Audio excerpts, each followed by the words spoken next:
네, 몇 시간 전에 쓴 것 같은데 또 이렇게 올라오니까 또 좋네요. 어제 혹시 저녁 때 오셨던 분 계시면 한번 손 한번 들어보실래요? 아, 몇 분 없으셨네요. 그럼 혹시 어제 오셨다가 VIP 분들 중에 혹시 오늘 예배에도 오신 분 계세요? 한번 손 들어보실래요? 아, 예, 감사합니다. 네. 아, 정말 박수 치고 싶어요. 네. 아, 잠깐 기도하고 시작할게요.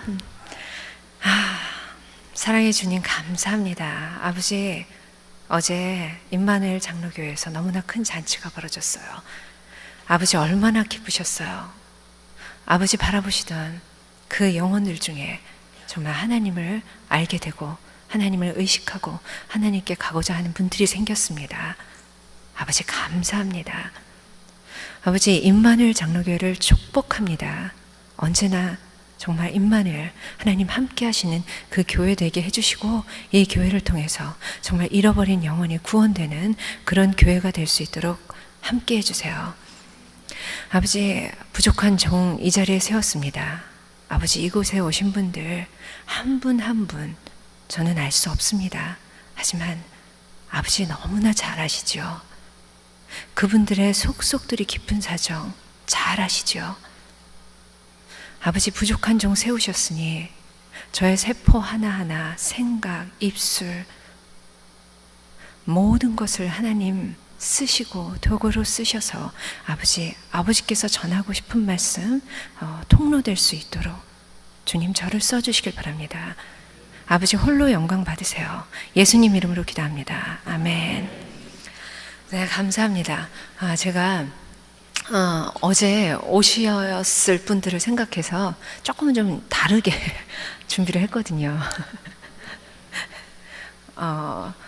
어제 얘기랑 근데 비슷한 부분이 많으니까 어제 얘기 놓쳤다 하는 분이 혹시 한 분 계시다면 너무 섭섭해하지 마시길 바랍니다. 간증이라는 게 그래요. 사실 간증은 제가 참 약한 부분이에요. 왜냐하면 많은 분들이 간증이라고 하면 기대하시는 거창한 게 있잖아요. 막 드라마틱한 반전 같은 이야기. 저는 그게 별로 없거든요. 하지만 제가 생각하는 간증은 어떤 사람이 하나님을 만나게 되고 하나님이 그 인생에 개입을 하셔서 그 사람을 변화시키며 하나님이 주인 되어 가시는 그 과정, 삶의 이야기가 간증이라고 생각합니다. 그래서 저는 그 말씀들을 드리려고 하는 거예요. 저는 중3 때 처음으로 하나님을 만났어요. 그래서 교회를 다녔고 교회를 다니면서 그 분위기가 참 좋더라고요. 괜히 가서 친구들도 더 착한 것 같고 또 교회에서 알게 되는 하나님 그리고 또 찬양도 좋고요. 그렇게 신앙생활을 시작했습니다. 그런데 그 후로 하나님을 그렇게 사랑하면서도 하나님을 정말로 만나게 된 거는 29살이 되어서였어요. 참 대단하죠. 그 사이 뭐였을까요? 28살에 결혼을 했거든요. 결혼을 하고 참 녹록치 않은 결혼 생활을 맛보면서 왜 아닌 것처럼 계세요? 다들 그러시잖아요. 힘들잖아요, 결혼 생활이. 그러면서 굉장히 뭔가 삶에 후회가 많이 되고 결혼도 후회가 되고 이게 뭐지? 불안하면서 내 인생에 대한 그런 굉장한 불안감이 생겼습니다. 그리고는 성경 공부를 하게 됐어요. 우연한 기회에. 성경 공부를 가서는 이 불안함의 문제가 내 남편 때문도 아니구나. 나 때문이구나. 내가 하나님을 그렇게 사랑하면서도 하나님을 잘 모르고 있는 문제였구나. 라는 것을 알게 됐습니다. 그렇게 하나님을 사랑하고 교회에서 임원도 하고 심지어 수련회 가면 방언도 하고 봉사도 하고 많이 했었는데 하나님을 잘 알지 못했다는 거죠. 여러분들 하나님 잘 아세요? 식사기도 3번 외에도 뭔가 갈급하거나 그럴 때 부르시는 하나님 아버지, 과연 실존하시는 그 하나님 아버지신가요? 혹시 내가 원하는 아까 목사님이 말씀하신 그런 또 다른 신을 하나 만들어서 하나님 아버지라는 이름을 붙여놓고 그야말로 내 포켓 속에 넣어두는 그런 또 다른 신을 혹시 만들고 계신 건 아닌가요? 여러분들 말씀을 읽으시나요? 저는 29살까지 안 읽었어요. 군데 교회에서 읽으라 그럴 때 읽고 수련회 가서 밥 먹기 위해서 암송하고 부분 성경을 들었지만 말씀도 듣고 했지만 제가 읽지를 않았어요. 저는 그때까지 하나님을 사랑을 하긴 했지만 알지를 못했던 거죠. 알지를 못하는데 사랑할 수 있을까요?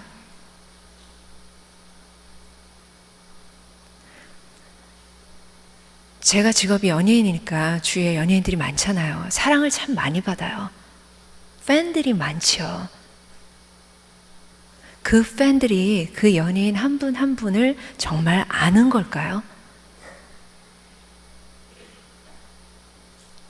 모른다는 거죠. 그런데 어떤 팬이 어떤 연예인의 일기장을 쟁취하게 됐다고 봐요. 그 일기장을 읽었다면 그럼에도 불구하고 그 사람이 뭘 생각하는지 그 사람이 어떤 마음을 갖고 있는지 쫙 알게 돼서 진짜 그 사람을 사랑하게 될 때, 알게 됐을 때 그게 진정한 사랑 아닐까요? 말씀 읽으셔야 합니다. 제가 29살까지 하나님을 사랑만 하고 몰랐던 건 이 말씀을 안 읽어서예요. 29살 때 처음으로 성경 통독을 했습니다. 몰랐어요. 하나님이 이런 걸 우리한테 알려주고 싶었다는 걸 몰랐다는 거죠. 제가 강남에 있는 큰 교회를 다녔거든요. 교회 책임도 좀 있는 것 같아요. 우리 임마누엘 장로교회는 안 그럴 것 같아요. 다음 세대에게 말씀을 가르쳐야 합니다. 하나님이 제가 느꼈던 것처럼 그저 산타클로스나 수호천사 같은 존재로 아이들에게 심어줘서는 안 된다는 거죠. 공의와 사랑의 하나님을 잘 알려주셔야 돼요. 부분이 아니고 하나님의 그 역사를 알려주셔야 됩니다. 천지 창조하시고 아담을 만드시고 가인과 아벨이 태어나서 하나님의 계보를 어떤 식으로 이뤄가고 또 어떤 쪽은 하나님의 계보를 잊지 않고 셈, 함, 야벳 이렇게 쫙 스토리로 그래서 신약까지 오고 하나님이 예수님을 보낼 수밖에 없었고 우리가 그것을 믿느냐 아니냐에 따라서 우리의 다음 생에 한 번 죽는 것은 사람에게 정하셨다고 했는데 그 죽고 나서 그 후가 결정이 된다라는 것 알려주셔야 돼요. 그래야 자기가 주인공인 것처럼 살지 않습니다. 하나님을 주인으로 모시고 살 수 있는 거죠. 알려주려고 저도 노력은 해요. 근데 참 쉽지는 않습니다. 하지만 반드시 알려주셔야 돼요. 어느 순간 아이들이 엄마의 하나님, 또 엄마가 애를 써서 뭐 그런 기독교 학교를 보낸다면 학교의 하나님, 교회의 하나님을 모시고 살지요. 그런데 그것이 내 인생의 주인이신 하나님으로 바뀌지 않는다면 대학 가면 신앙을 잃어버리게 됩니다. 주위에서 너무 많이 보게 되죠. 혹시 내 자녀가 대학에 갔는데 교회를 좀 등한시한다. 하지만 언젠간 반드시 돌아올 겁니다. 왜냐하면 하나님이 주신 하나님의 자녀이기 때문에. 하지만 그럴 때 나를 돌아봐야 된다는 거죠. 아, 내가 잘 못 전했구나. 가르쳐 지켜 행하게 하라 하셨는데 못 가르쳤구나. 를 돌아봐야 할 것 같습니다. 말씀이 중요하다는 것을 그때 그렇게 깨달았어요.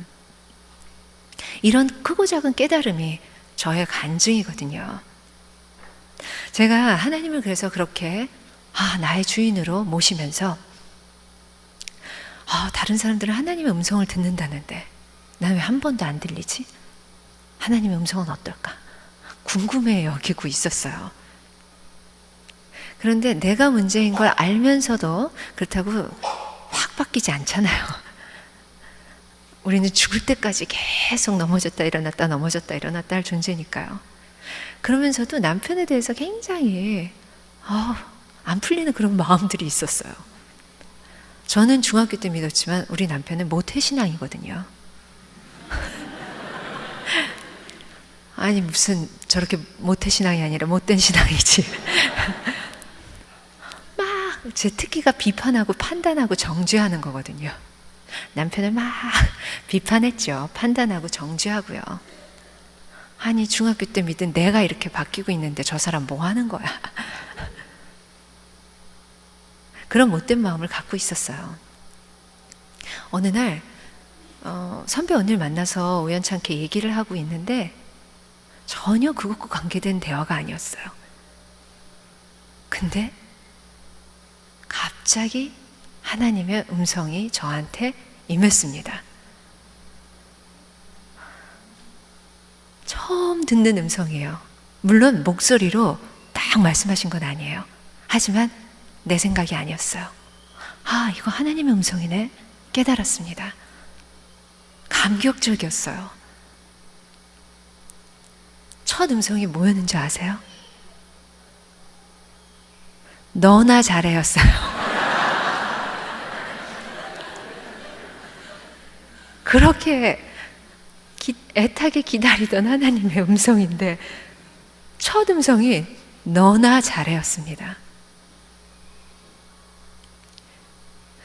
내 아들, 내가 기다리고 있다.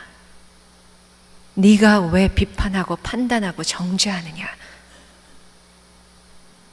그 메시지였어요. 맞아요. 하나님이 네 눈에 들보를 보고 남의 눈에 티끌을 보지 말라는 말씀은 그 말씀이에요. 비판, 판단, 정죄할 권리를 우리에게 주지 않으셨다는 거죠. 우리는 누굴 비판하고 판단하고 정죄할 게 아니라 그냥 나 자신을 회개하고 자백하고 그리고 남들을 용서하고 사랑하고 그 의무밖에 안 주셨어요. 그것을 깨달았습니다. 그리고 나서는 그 후에는 이제 비판하고 판단하고 정죄하지 않으려고 노력하고 있어요. 노력이 중요한 거예요. 확 바뀌지는 않아요. 우리의 죄성 때문에. 근데 깨닫고 노력한다는 거. 하나님은 그걸 높이 보시는 것 같아요. 제가 친정엄마가 돌아가시고 목적에 이끄는 삶이라는 책을 읽게 되었어요. 친정엄마가 뒤늦게 저보다 훨씬 더 늦게 신앙을 가지셨거든요. 그리고 저에게 그 책을 함께 읽고 좀 얘기를 나누길 원하셨는데 제가 엄마 살아생전에 그 소원을 못 들어드리고 엄마 돌아가시고 나셔서 그 후에 그 책을 읽게 되었습니다. 그 책은 저에게 아주 중요한 깨달음을 주었어요. 여러분들은 다 알고 계신 얘기일 거예요. 보편적인 진리. 하나님이 날 목적이 있으셔서 만드셨네. 전 그냥 제가 열심히 살고 잘 살다가 가정을 꾸리게 됐으니까 가정을 건사하고 아이들을 키우고 좀 말씀대로 주위 사람 돕다가 그냥 그렇게 살다 가면 되는 줄 알았거든요. 근데 그게 아니었다는 거죠. 내 환경, 내 상황, 심지어 나의 성격, 나의 외모, 나의 모든 것들이 하나님의 목적하심 때문에 이렇게 만들어졌다는 거. 그 당연한 진리를 그 책을 읽고 깨달았습니다. 그랬더니 많은 뿌옇게 느껴지던 그런 그림들이 선명해졌어요. 엉켜있던 퍼즐이 딱 맞춰지는 그런 기분이었습니다. 제가 연기자잖아요. 저는 준비가 돼 있거든요. 큰 상을 주시면 이 영광을 하나님께 돌리겠습니다 하고 말할 준비가 돼 있었는데 한 번도 그럴 기회를 안 주셨어요. 왜지? 했었는데 책을 읽거나 알게 되었어요. 그것은 나의 직업이지만, 내가 죽을 때까지 갖고 갈 직업이지만 내 소명은 아니었구나. 하나님은 나를 다른 어떤 배우들은 연기를 목적하시고 만드셨을지 모르지만 나는 그게 아니었구나. 연기 때문에 날 만드신 게 아니구나. 다른 목적하심이 있구나를 깨닫게 되었습니다. 아, 그래서 그냥 내가 연기자로서 이 정도였구나. 하지만 유명은 해졌네. 나의 유명세가 필요하신가 보다 라는 생각을 갖게 되었어요. 궁금했지요, 참. 그 다음에는 어떤 길이 있을까? 여러분들께 질문을 좀 드릴게요. 마음속으로 대답하세요. 왜 사세요? 어떻게 사는 게 잘 사는 건지 알고 계신가요? 여러분들 뭐에 사로잡혀 사시나요? 내가 뭐에 사로잡혀 사는지 궁금하시면요, 내 스케줄표 그리고 카드 내역서를 보시면 알 수 있습니다. 거기에 답이 다 나와 있어요. 집에 가서 한번 이렇게 되돌려 보세요. 나의 일주일, 나의 한 달, 나의 1년이 어떻게 쓰이고 있는지, 그리고 내 카드 내역서에 어떤 내역이 많이 생기는지 한번 살펴보세요. 제가 미국에 와서 3년 전에 와서 이제 공부를 시작한 거거든요. 여행 올 때와는 다르더라고요. 어차피 금방 돌아갈 사람이긴 하지만 그래도 3년 동안 있으면서 이런 마음이 우리 교민 여러분들이 갖고 계신 마음이겠다 싶었어요. 외로워요. 사람이 없어서 외로운 게 아니더라고요. 외롭고 뭔가 계속 부족한 느낌, 어딘가에 속해 있지만 붕 떠 있는 느낌,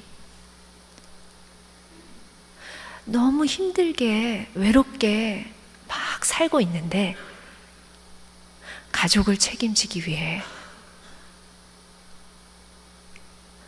가정을 지키기 위해 그렇게 살고 계신데 한번 잠깐 서서 돌아보세요. 가고 계신 방향이 맞나요? 우리가 시작은 똑같습니다. 하지만 방향이 틀리다면 그 결과는 엄청난 차이가 있어요.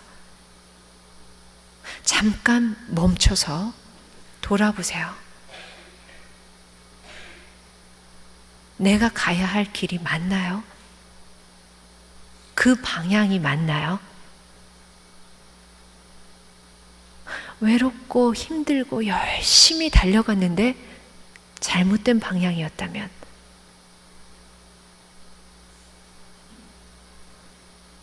얼마나 슬픈 일이 될까요?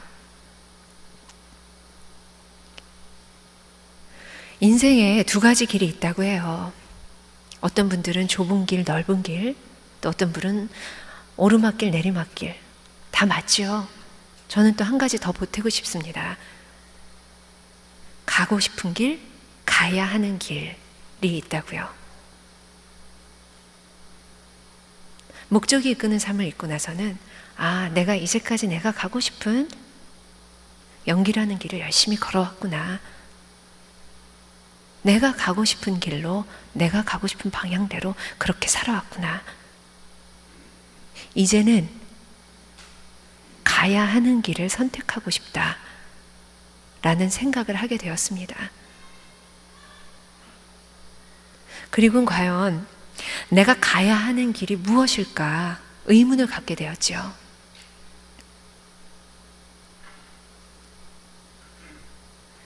그리고 가야 하는 길 중에 한 가지 선택한 것은 미국 유학길이었어요. 미국에 유학을 간다 그러니까 나이 50이 다 되어 가는데 미국에 유학을 간다고 하니까 사람들이 말렸어요. 야, 왜 가? 그래서 저는 우스갯소리로 사람이 평생 해야 될 공부의 양이 있나 봐. 내가 중고등학교 때 너무 공부를 안 해서 지금이라도 좀 공부를 해야 하나 봐. 그냥 그렇게 얘기를 했지만요. 저도 확실하게 뭔지 몰랐어요. 어찌 하다 보니 처음에는 제가 영어를 못하기 때문에 우리 아이들은 좀 쉽게 영어를 좀 배울 수 있게 되면 좋겠다 해서 나는 안식년처럼 미국에 와서 그냥 편안히 그냥 나도 영어 공부 좀 하다가 그렇게 가고 우리 아이들 영어 쉽게 배워서 한국 돌아가면 좋겠다 라는 생각이 있었거든요. 근데 잘 안 풀리더라고요. 그렇게 하나님이 원하시는 방법이 아니었죠. 그런데 제가 지금 공부하는 우리 학교를 알게 되고 나 공부를 해야 되나? 라는 생각이 듦과 동시에 모든 길이 확 풀려나갔어요. 하나님은 상황으로도 반응하시잖아요. 그리고 이렇게 여기 오게 되었습니다. 두려웠어요. 한국에서는 제가 일이 있고 하니까 제 살림을 도와주는 도우미 아주머니도 계셨죠. 매번 나갈 때마다 운전해주는 매니저도 있죠. 근데 여기 오면 다 제가 해야 되잖아요. 살림도 제가 해야 되고 미국은 라이드의 나라인데 라이드 얼마나 많이 해야 돼요. 육체적으로 정말 힘들더라고요. 가기 전부터 조금씩 두려운 마음이 있었는데 제가 하나님의 은혜라는 찬양을 참 좋아하거든요. 매일 아침 큐티할 때마다 그 찬양 부르면서 왔어요. 나 주저함 없이 그 땅을 밟음도 나를 붙드시는 하나님의 은혜. 그 찬양 때문에 왔어요. 그리고 3년이 지나면서 알게 됐죠. 나 와서 이 공부를 해야 됐었구나.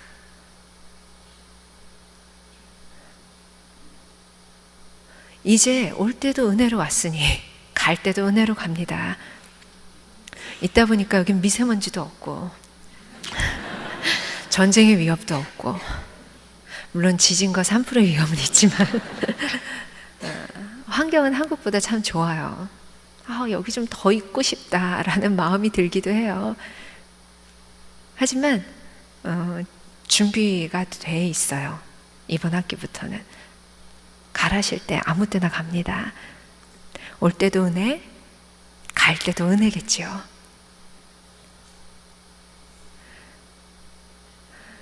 순종이 이런 것 같아요. 왜 해야 되는지 모르지만 그냥 일단 따랐을 때 그때는 모르는데 우리는 시간이 지나면 알 수 있습니다.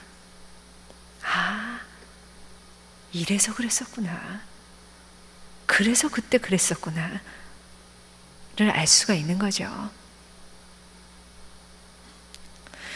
제가 이제는 가야 하는 길을 가야겠다라는 생각을 하게 되고 기도를 했죠. 하나님, 저 왜 만드셨어요?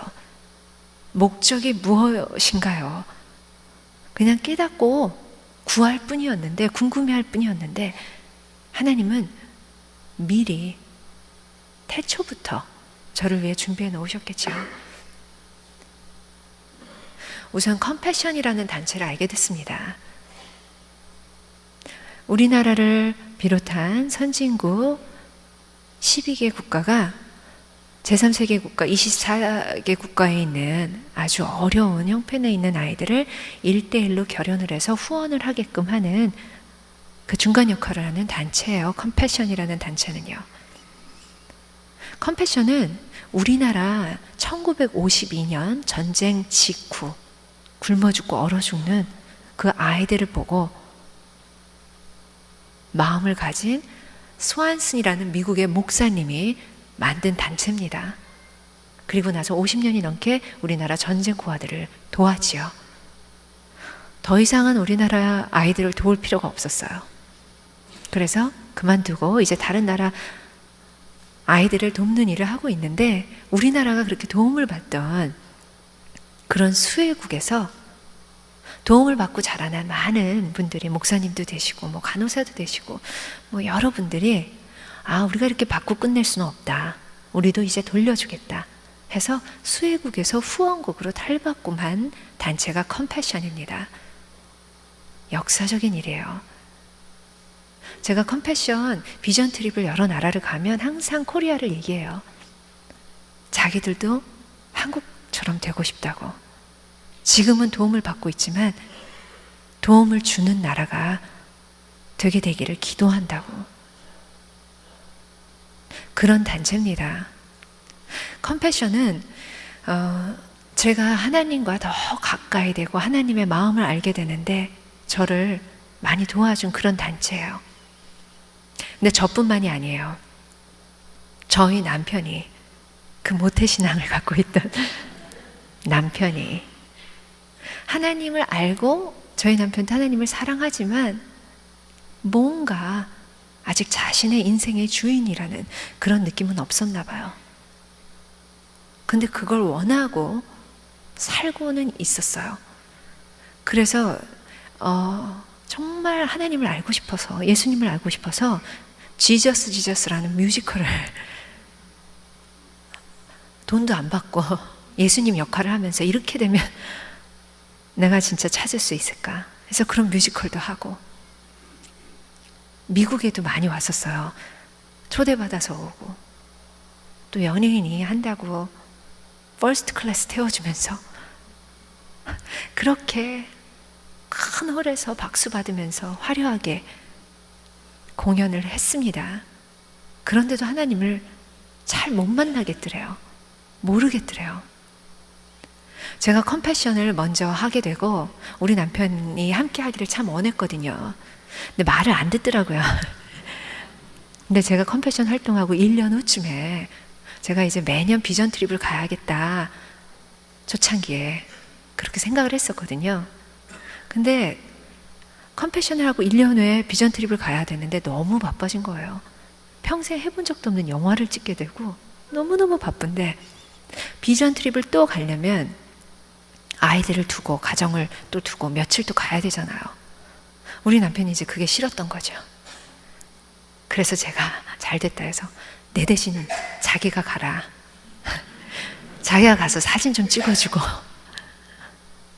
컴패션이 어떤 단체인지 좀 알아봐라.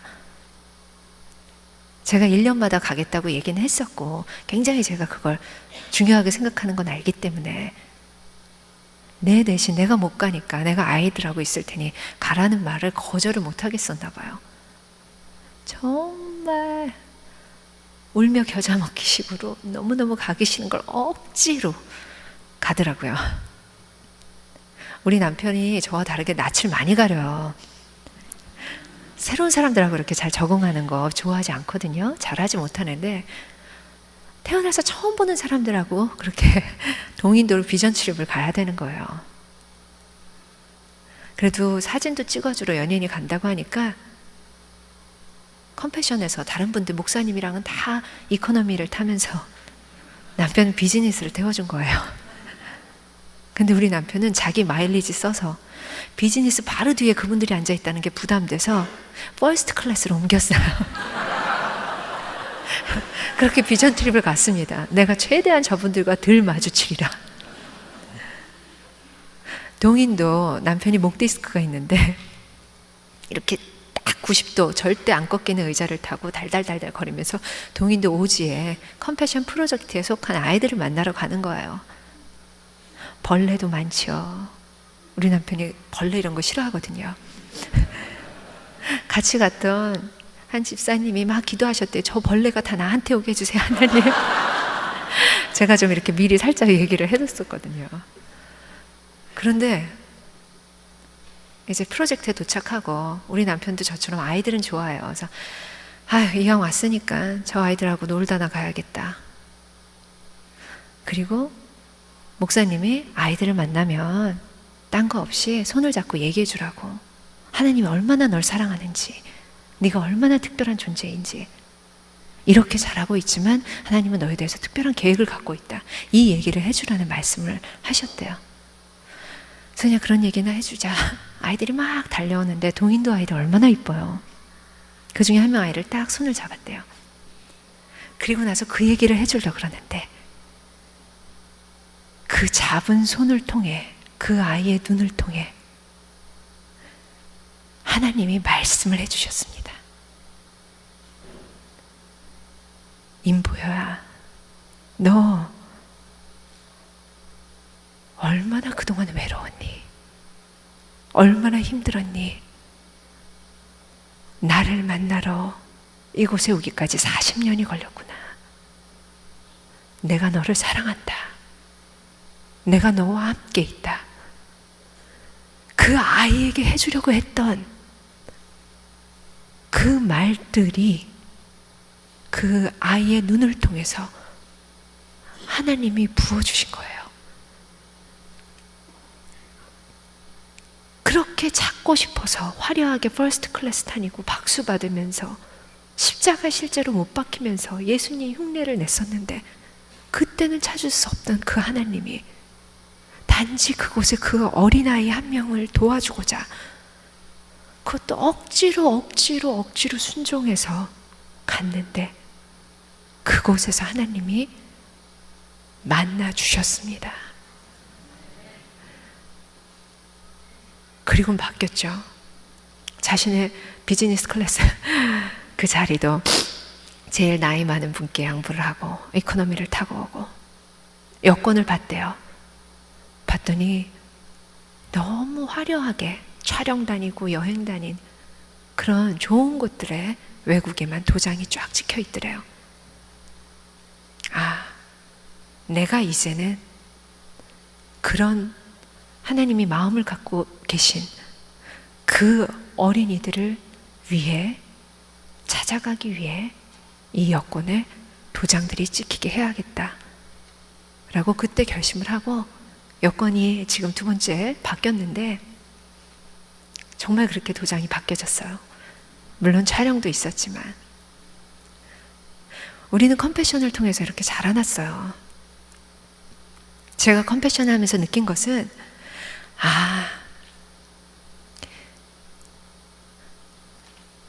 누가복음 10장 27절 말씀, 내 이웃을 내 몸과 같이 사랑하라. 이 명령은 내가 사랑하는 이웃을 위한 명령인 줄 알았는데 그게 아니구나 였습니다. 그 말씀의 비밀은 그게 아니었던 거예요. 내가 그 말씀을 받들고 순종해서 내가 도와주려는 이웃, 저는 아이들에 대한 마음이 많기 때문에 컴패션이라든지 또 다른 일들을 통해서 돕고자 하는 그 아이들한테 좋은 말씀인 줄 알았더니 이 말씀은 그 말씀을 듣고 실천하는 순종하는 그 한 사람 한 사람, 결국 나를 위한 말씀이구나. 그 말씀의 비밀을 깨달았습니다. 여러분들도 이미 느끼고 계신 거라고 생각해요. 좋은 일들, 컴패션이 꼭 아니래도 하시는 분들은 이미 그런 말씀들을 많이 하시더라고요. 왜 이렇게 내가 누굴 돕는데 내가 행복할까요?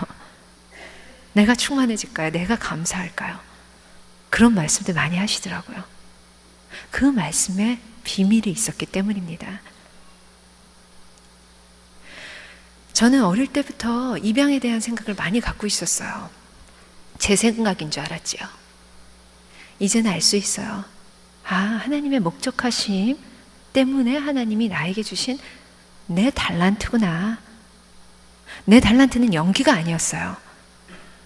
아이를 사랑하는 마음, 특히 마땅히 누리고 마땅히 받아야 할 것들을 받지 못하는 그런 환경에 놓여 있는 아이들에 대한 마음이 내 달란트였다는 걸 알게 되었습니다. 입양을 하려는 마음도 제 생각이 아니었던 거죠. 하나님이 저를 그렇게 만드셨던 거였겠죠. 그저 예전에는 우리 집에 제가 오빠랑 외롭게 자라서 내 자녀들은 형제가 많으면 좋겠다 했다가 셋도 좀 많구나 라는 생각이 요즘은 들지만, 한 명 아들을 제가 낳았고요, 2명 딸을 입양했는데요, 그런 생각에서 한 입양이지만 이제는 알아요. 하나님이 나와 내 딸들, 내 가족을 통해서 하나님이 하시고자 하시는 일이 있구나 깨닫습니다. 그래서 내 딸들은 동역자 같아요. 아직 11살, 9살 어리지만요, 저는 동역자들 준비를 조금씩은 시키고 있어요. 입양이 얼마나 아름답고 특별한 일인지, 하나님이 바라보시는 가족이라는 관계는 우리가 생각하는 단순한 혈연이 아님을 아이들에게 알려줘요.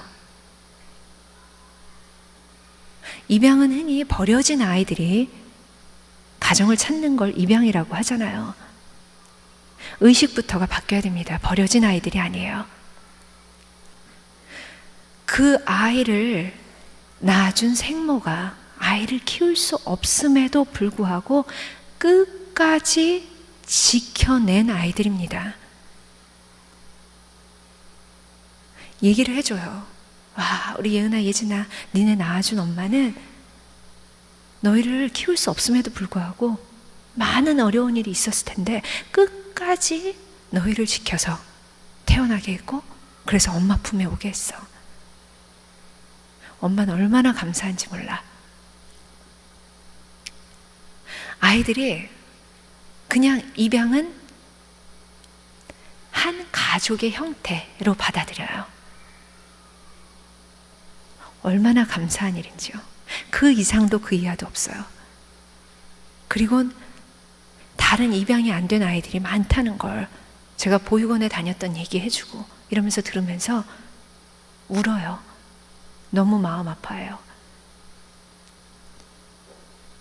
하나님이 이 아이들을 통해서 어떤 일을 어떻게 하실까 굉장히 궁금합니다. 우리 큰딸이 겁이 많아요. 무서움을 많이 타서 밤에 자다가 저한테 깨면 꼭 와요. 어느 날도 와서 제가 다시 두들기고 자자 했는데 새벽녘 어슴푸레하게 누워있는 우리 예은이를 봤습니다. 11살인데 키가 저만하거든요. 거의. 웬 아가씨가 누워있어요.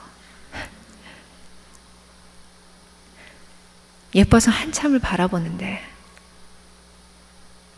우리 예은이, 예진이 내가 입양을 안 했으면 어디서 어떻게 자라고 있을까? 분명히 이 비슷한 모습으로 자라고 있을 텐데 어떻게 크고 있었을까? 내가 입양을 안 했었으면 어쩔 뻔했나? 너무 소름 끼치게 무섭더라고요. 그러면서 또 드는 생각은 우리 예은이, 예진이 처음에 봤을 때 복지원에 있을 때 그 옆에 많은 아이들이 누워 있었거든요. 왜 걔네들은 예은이, 예진이가 안 됐을까? 걔네는 지금 분명히 이만큼 자랐을 텐데 어딘가에서 어디서 어떻게 자라고 있을까? 입양은 선교예요. 그 아이들 사실 아기 때부터 복음을 전하면 전할 수 있어요. 심어줄기 쉬워요. 어른이 돼서 우리가 아무리 VIP 초청잔치를 하려고 해도 쉽지 않습니다. 근데 이미 그 아이들은 다 놓치고 있다는 거죠. 그 아이들 하나님 만나게 됐을까? 하나님 주인으로 모시는 삶을 살고 있을까? 생각하게 되었습니다. 너무 마음이 아팠어요. 제가 혼자 부흥회를 참 잘해요. 새벽에 울면서 부흥회했죠. 하나님, 제가 뭘 어떻게 할까요? 이 아이들을 위해서 뭘 할까요? 하고 한참 부흥회를 했습니다. 세상에는 너무나 많은 예은이, 예진이가 있어요.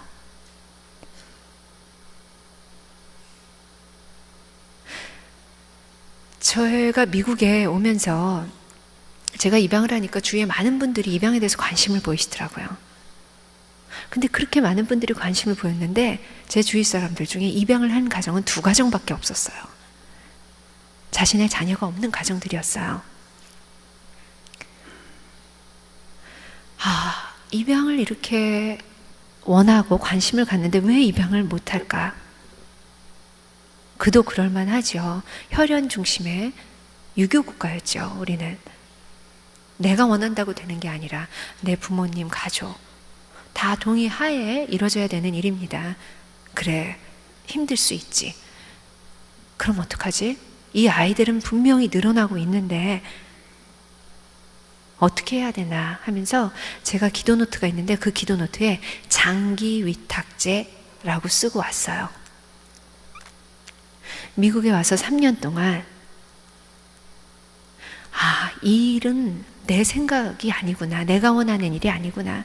하나님의 일이구나. 하나님이 원하시는 일이구나를 깨닫게 되었습니다.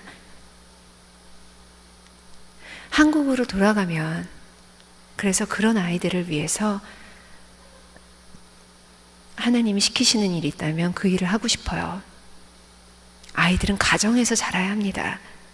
아무리 좋은 시설이라고 하더라도 1대1의 관계가 아니기 때문에 그 가정이라는 것을 경험할 수가 없게 되는 거죠. 미국에는 보육원이 없어요. 우리 옛날 말로는 고아원이라고 하죠. 위탁가정, 파스터 홈이 있을 뿐입니다. 파스터 케어가 있는데 제가 살고 있는 오렌지 카운티하고 LA 그 2 지역에 파스터 칠드런, 위탁 아동들이 늘어나고 있죠. 그런데 한국 아이들도 꽤 많습니다. 부모가 LA 지역에 있는 부모가 영어도 못하면서 힘들게 살다가 아이를 키울 수 없는 상황이 돼서 법원에서 판결을 받죠. 당신들하고 못 있습니다. 이 아이 보내야 됩니다.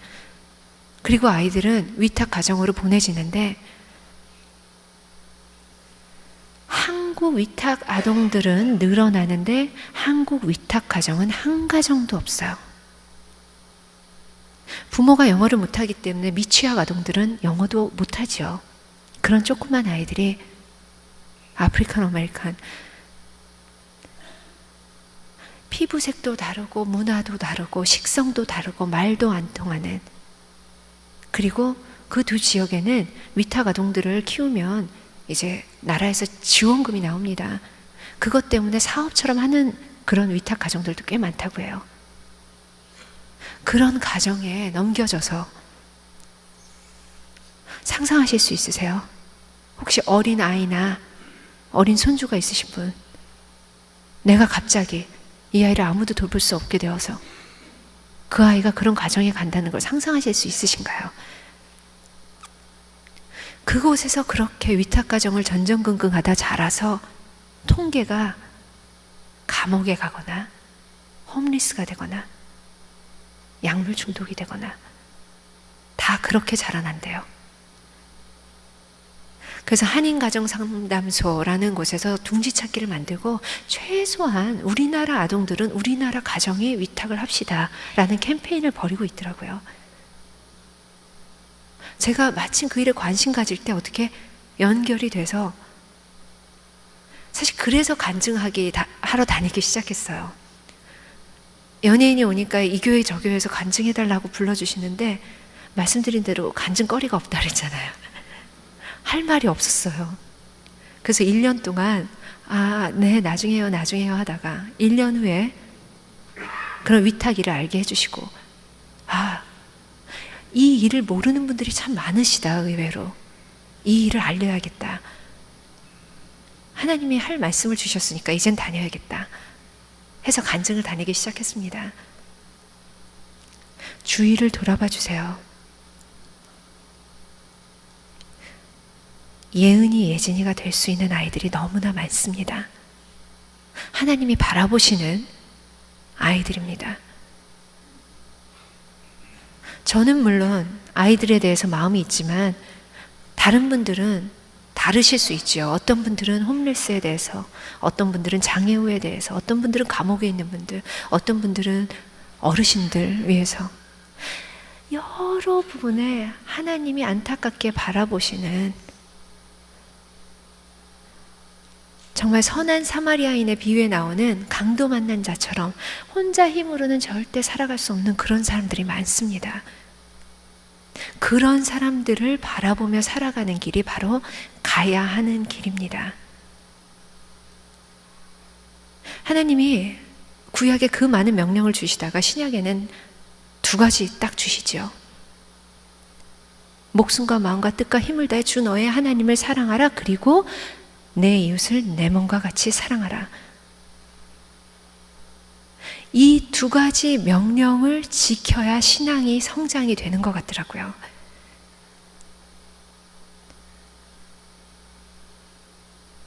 이 2가지가 명령입니다. 하나님께 다오 기도하고 계신가요? 응답받는 기도의 비결은요, 하나님의 뜻을, 마음을 구하는 기도입니다. 저는 반드시 그런 아동들이 가정을 경험하며 살게 될 거라고 생각해요. 내 대에는 안 될 수도 있겠죠. 왜냐하면 내 일이 아니고 하나님의 일이기 때문에. 제가 참여를 하느냐 안 하느냐는 그냥 제 선택이에요. 내가 참여를 했기 때문에 이 일이 이루어지고 내가 참여를 안 한다고 이 일이 안 이루어지는 것이 아니라는 거죠. 하나님은 그저 우리에게 기회를 주셨을 뿐이에요. 어떤 기회? 너 나의 이런 영광스러운 일에 함께 동참하지 않으련? 어떻게 보면 굉장히 감격스럽고 영광스러운 일입니다. 그 일에 동참을 할 것이냐 안 할 것이냐는 나의 선택인 거죠. 마리아에게, 동정녀 마리아에게 내가 너를 통해 구원자를 보내겠다 했을 때 마리아가 노 할 수도 있죠. 예수님이 안 오셨을까요? 어나들 마리아가 있습니다. 예수님의 일, 하나님의 일은 반드시 이루어져요. 거기에 저는 참여할 수 있는 그런 아주 영광스러운 기회를 얻었을 뿐이에요. 도구구 통로지요. 여러분들이 다 그 하나님의 그 영광스러운 사역에 참여할 수 있는 한 분 한 분이 되시기를 기도합니다. 믿음에 대한 얘기를 좀 나누려고 해요. 우리는 하나님이 세상을 이처럼 사랑하사 독생자 아들을 보내주시고 목사님이 말씀하신 그 복음 믿겨지잖아요. 은혜로 받은 거잖아요. 어제 오셨던 우리 VIP 분들, 오늘 오신 분들 그렇고 다 은혜로 받으셨다고 생각합니다. 하지만 그 후에는 선택이 따르겠죠. 내가 택할 것인가? 지금 택할 것인가? 언제 택할 것인가?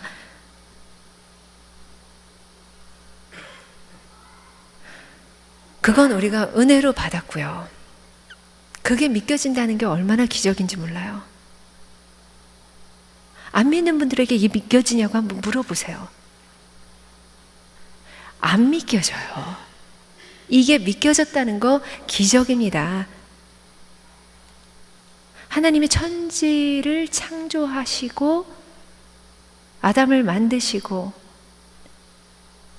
정말 죄로 죽을 수밖에 없는 우리를 위하여 동정녀 마리아를 통해 예수님을 보내시고 본디오 빌라도에게 고난을 받아 십자가에 못 박혀 돌아가신 후 장사한 지 사흘 만에 죽은 자 가운데서 살아나시고 부활하시고 승천하시고 다시 오실 거, 이거 믿는 거, 이게 사도신경이잖아요.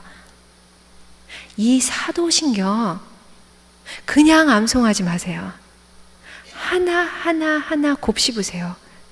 그 사도신경을 믿게 됐다는 건 엄청난 축복입니다.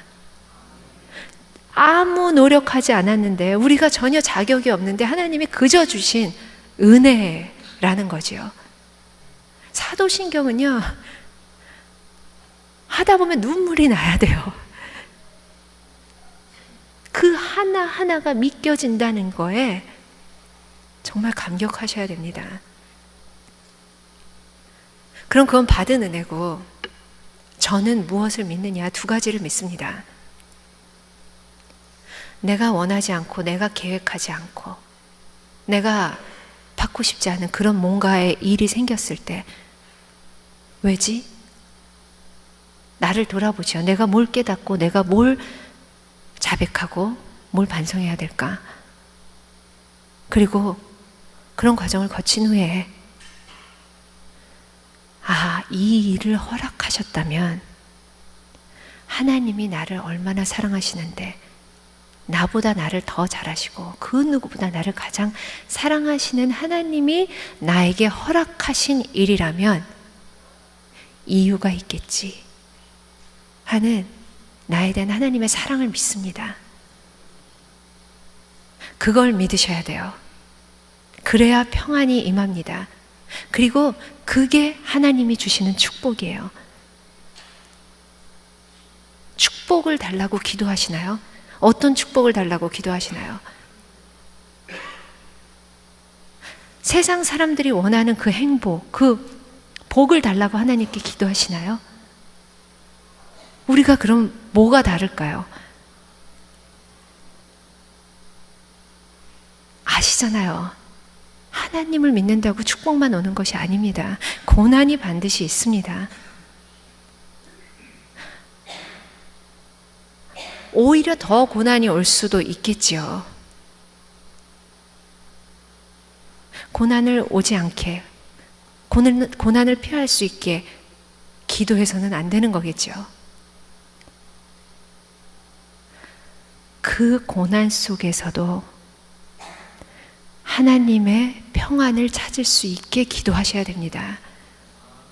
우리 아이들에게도 고난이 임하지 않기를 기도하지 마세요. 제가 우리 큰아들을 보면서 내가 정말 기도가 많이 부족했구나. 우리 아이 어릴 때 신앙이 이 정도가 아니었으니까 점점 잘하고 있는 상황이니까 제 신앙도요. 그리고 그 아이가 하나님을 안다는 것만으로 너무 감사해요.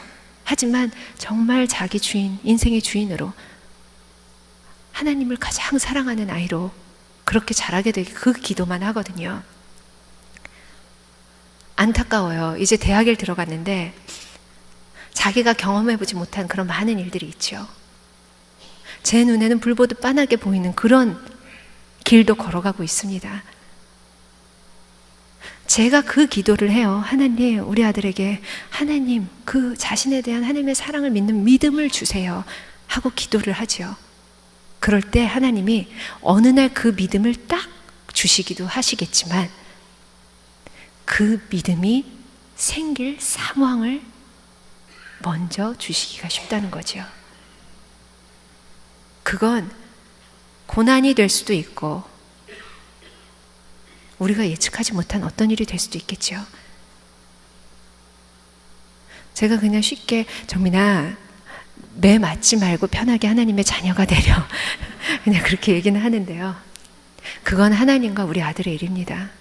안타깝지만 마음 아프지만 옆에서 인내하고 지켜보고 기도해야 되는 게 우리의 일이겠지요. 그 평안이 임합니다. 세상은 상상도 할 수 없는 평안이에요. 어리석다고 얘기할 수도 있고 미쳤다고 볼 수도 있는 거죠. 어떻게 저 지경에, 저 상황에 어떻게 저런 평안을 누리지? 하지만 그게 하나님의 축복입니다. 고난이 없어서 우리가 평안한 게 아니에요. 우리에게 더 닥칠 수도 있는, 하나님을 믿는다는 이유 때문에 성경대로 앞으로 더 닥칠 수도 있는 고난이 있을 수도 있겠지요. 하지만 그 가운데 하나님을 붙잡고 나아갈 수 있는 것, 그것이 하나님이 주시는 축복임을 믿습니다. 1800년대에 시카고에 스패포드라는 사람이 있습니다. 그 사람은 사업을 잘하던 사람이에요. 돈이 많은 부자였죠. 그런데 어느 날 사업체가 다 불타버립니다. 아내가 병이 생기고 딸 넷과 함께 그래서 여행을 가기로 해요. 그런데 자신이 섬기던 교회마저 불타버립니다. 그래서 이 일을 정리하고 가겠다. 딸 넷과 그리고 아픈 아내를 먼저 보내지요. 그런데 며칠 뒤에 정보를 받습니다. 아내로부터. 타고 가던 배가 바다 한가운데서 영국 배와 부딪혀서 전복이 되고 말지어 침몰합니다. Save the alone. 딸 넷은 다 죽게 되고 아픈 아내만 혼자 살게 되었다는 전보입니다. 스패포드는 아내를 데리러 다시 배에 오르죠. 유가족들이 탄 배가 바다 한가운데에 이르자 선장이 얘기합니다. 이곳에서 그 배가 침몰됐다고. 방에 들어가서 스패포드는 그때부터 하나님과 씨름을 합니다. 그 마음이 어떨지 상상이 가시죠. 울며 불며 기도합니다. 원망도 하고. 그렇게 꼬박 밤을 새우고 새벽녘에 그에게 그 누구도 이해할 수 없는 평안이 찾아듭니다. 그리고는 시 한 편을 씁니다. 그 시는 곡이 붙여져서 아주 유명한 찬송가가 돼요. 내 평생에 가는 길 순탄하여 늘 잔잔한 강 같든지 큰 풍파로 두렵고 무섭든지 나의 영혼은 늘 평안해. 그 찬양입니다. 큰 풍파로 두렵고 무서우신가요? 하나님이 함께 하십니다. 그것만 잊지 마세요. 하나님이 주시는 그 평안의 축복을 누리게 되시길 간절히 바랍니다. 또 한 가지 제가 믿는 것은 오늘이 될지 내일이 될지 1년 후가 될지 10년 후가 될지는 알 수 없지만 내가 하나님 앞에 독대할 날이, 독대할 순간이 있게 된다는 것, 그것을 믿습니다. 우리 믿는 사람들이 근데 마치 그날이 없는 것처럼 사는 분들도 참 많아요. 반드시 있습니다.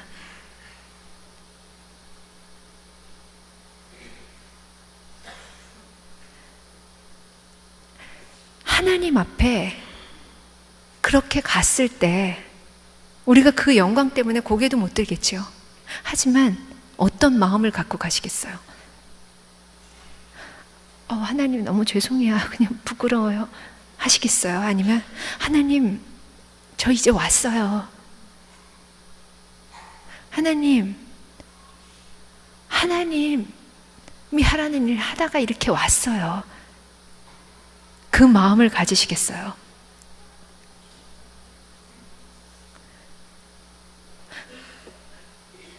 하나님이 잘했다. 내 종아, 내 아들아, 내 딸아. 이 말씀을 듣게 된다면 얼마나 좋을까요? 그게 달란트의 비유입니다. 저는 예전에 달란트의 비유가 그래 하나님이 나한테 주신 달란트 잘 활용해서 하나님께 영광 돌리고 그냥 이렇게 살아야지, 땅속에 묻어두지 말아야지, 악하고 게으른 종이 되지 말아야지 생각을 했었거든요. 근데 다시 깨닫게 되었어요.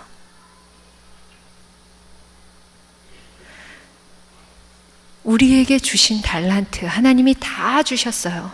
찾으셨는지 못 찾으셨는지는 모르겠어요. 주셨는데 그 달란트를 나를 위해 쓴다면 그건 땅속에 묻어두는 달란트가 됩니다. 어떻게 깨닫게 되었냐면 학교에서 수업 시간에 질문을 하셨거든요. 교수님이. 기독교 가치관에 대한 수업이었어요. 배에서 살아남으려면 1명, 9명 보트에 1명 탈 수 있다. 근데 제비를 뽑았더니 내가 뽑혔다. 그럼 어떻게 하겠느냐? 그래서 가족들은 어디 있나요? 가족들은 안전한 곳에 있다. 그럼 당연히 내가 억지로 그런 것도 아니고 제비 뽑혔으니까 가야지요. 많은 분들이 그렇게 대답했어요. 제비는 사람이 뽑아도 하나님이 그 의미를 두시는데 가서 가족들 만나고 그리고 또 하나님 일 열심히 해야지요. 그렇게 생각하고 왔거든요. 그랬더니 그럼 하나님이 말씀하신 성경 속에 그 의미는 나를 죽이고 그래서 그래도 이건 제비 뽑았는데 라는 생각을 했었습니다. 어느 날 예배 시간에 예배 시작되기 전에 기도하는데 불현듯 그 생각이 떠올랐어요. 그리고 알게 됐어요. 너무 울었습니다. 하나님, 정말 몰랐어요. 하나님 그 제비는 나 살라고 주신 게 아니었군요. 알 수 없지만 그때 하나님이 주시는 마음대로 내가 그 제비를 누군가에게 주어 그 누군가를 살리라고 저에게 주셨군요. 하나님 정말 몰랐어요. 죄송해요. 나 살라고 주셨는 줄 알았어요. 기도했습니다. 그게 달란트예요. 나 살라고 주신 게 아니라는 거죠. 그걸로 누군가를 살리려고 주신 겁니다. 그리고 내 달란트로 누군가를 살리지 못할 때는 그건 땅속에 묻어둔 달란트와 똑같습니다.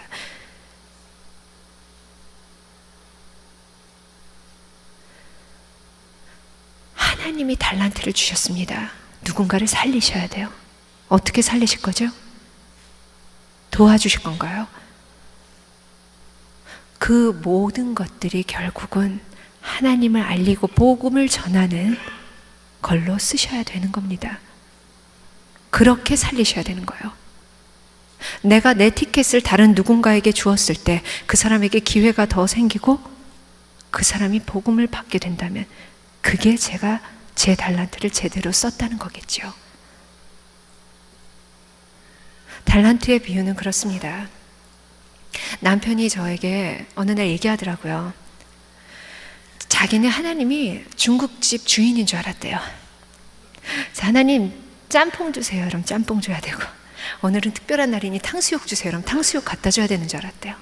근데 이제는 알겠대요. 중국집 배달부인 줄 알았대요. 근데 중국집 주인이시구나. 내가 배달부구나. 를 알게 되셨대요. 알게 됐대요. 그래서 하나님이 이거 갖다 주어라. 네 하고 갖다 주고 저 집에는 이걸 갖다 주어라. 네 갖다 주고 그렇게 갖다 주다 어느 날 수고했다 내 종아. 이제 나와 함께 둘러앉아서 만찬을 하자. 그럴 때 그 영광된 자리에 함께 앉아서 하나님과 식사를 할 수 있는 것. 그렇죠. 우리가 배달부입니다. 그 배달부의 역할을 잘 해내셔야 합니다. 그래야 우리가 하나님의 일꾼이고 하나님의 선한 청지기 역할을 할 수 있는 거라고 생각합니다. 하나님을 사랑하고 이웃을 내 몸과 같이 사랑하는 것, 하나님이 주신 지상 명령입니다. 그것을 감당하시는 여러분들이 되기를 바라요. 그러면 하나님이 주시는 그 은혜를 느끼실 수 있습니다. 나를 지으신 분도 하나님, 나를 부르신 분도 하나님, 나를 보내실 분도 하나님이네. 나의 달려갈 길 다 가도록 나의 마지막 호흡 다 했을 때 나의 나된 것이 하나님이었구나. 그 은혜였구나. 그 한량없는 은혜, 그 정말 갚을 길 없는 그 은혜를 느끼시는 한 분 한 분 되시길 기도합니다. 감사합니다.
나를 지으신 이가 하나님, 나를 부르신 이가 하나님, 나를 보내신 이도 하나님, 나의 나 된 것은 다 하나님 은혜라. 나의 달려갈 길 다 가도록 나의 마지막 호흡 다 하도록 나로 그 십자가 품게 하시니 나의 나 된 것은 다 하나님 은혜라. 한량 없는 은혜, 갚을 길 없는 은혜, 내 삶을 애워싸는 하나님의 은혜. 나 주저함 없이 그 땅을 밟음도 나를 붙드시는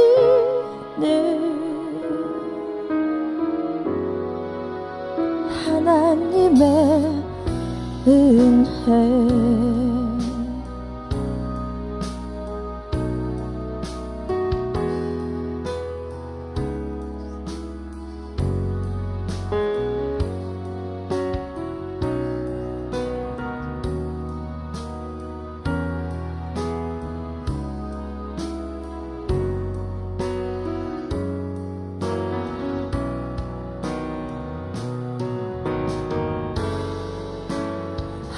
한량 없는 은혜 갚을 길 없는 은혜 내 삶을 애워싸는 하나님의 은혜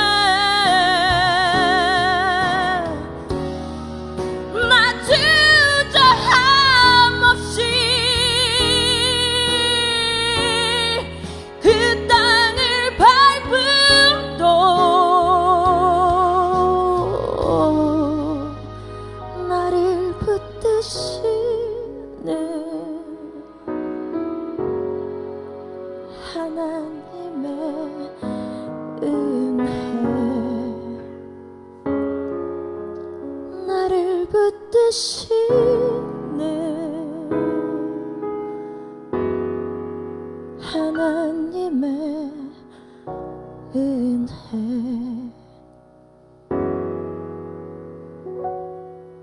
나를 지으시니까 하나님 나를 부르신 이가 하나님 나를 보내신 이도 하나님 나의 나 된 것은 다 하나님